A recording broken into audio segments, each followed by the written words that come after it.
All right, April 23rd, 2020. This is on Facebook. About doing social media, I'm a 40 some odd year old guy. I'm not a kid. I'm not doing TikTok or shaking my ass or doing anything that, is basically for attention. I make videos, and I do several, probably several a month. But it's like, I was listening to Carl Sagan, right?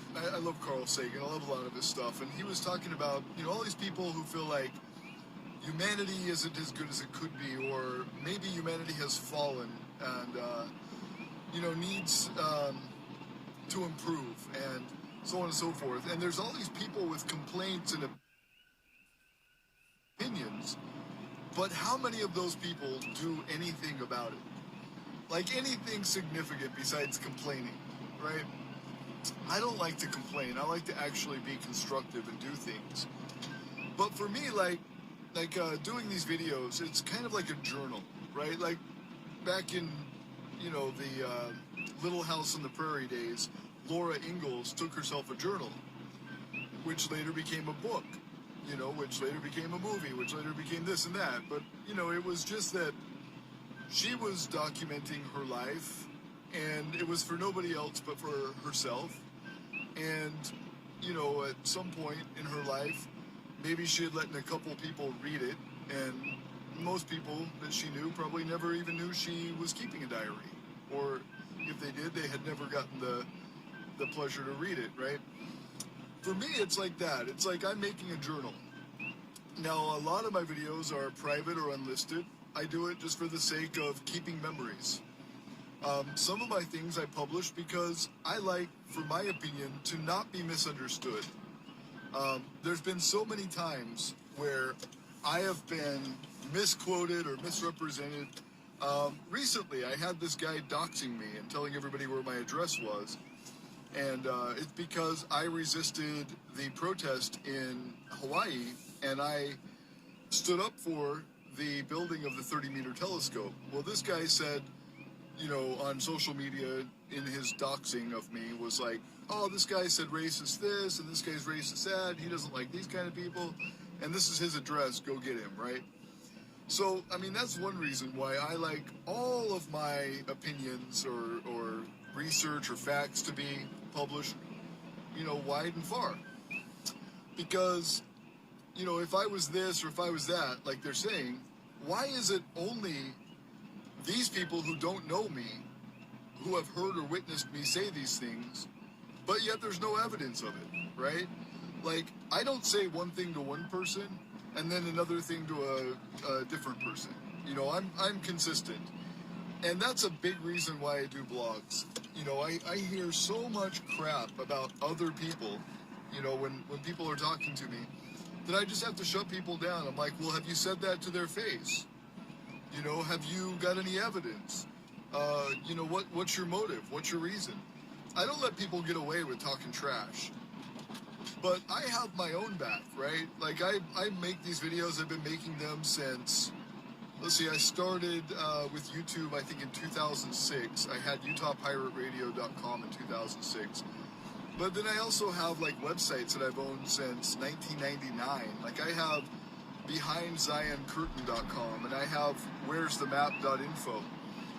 And so I take all these journals, I take journals of my religious philosophy or opinions. I take journals of my travels. I take journals of my political opinions and my activism. I do a lot of activism. I've actually changed laws. And, things that are violating my constitutional rights, I have challenged in court and with the laws, and I have gotten bad laws nullified. And I document this because, for me, it's important.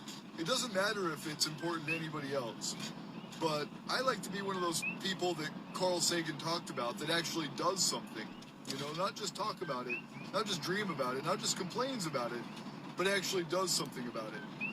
And so that's why it's important for me to document my facts, my sources, my opinions, my philosophies. And it may not matter to anybody else in this world, but it matters to me. And I like to go back at these and, 10 years later and say, oh yeah, look, when I did that protest, or look at that law I changed, or, oh, these people say this and that I was like this, or I was like that. But wait, what is the actual truth, right? Like, I can document it. I can just show you. I don't have to sit and defend myself. I can be like, oh, these people said this, or oh, these people said that. Let's look at the actual facts. Let's look at what my brain, was producing at the time, what my mouth was saying, what my actions were at the time that these people said that I was this or I was that, right? Because I hate he said, she said stuff, and growing up in a family like I grew up in, there was a whole lot of that. So I guess I've always got my guard up. I remember as a kid, my mom would record calls.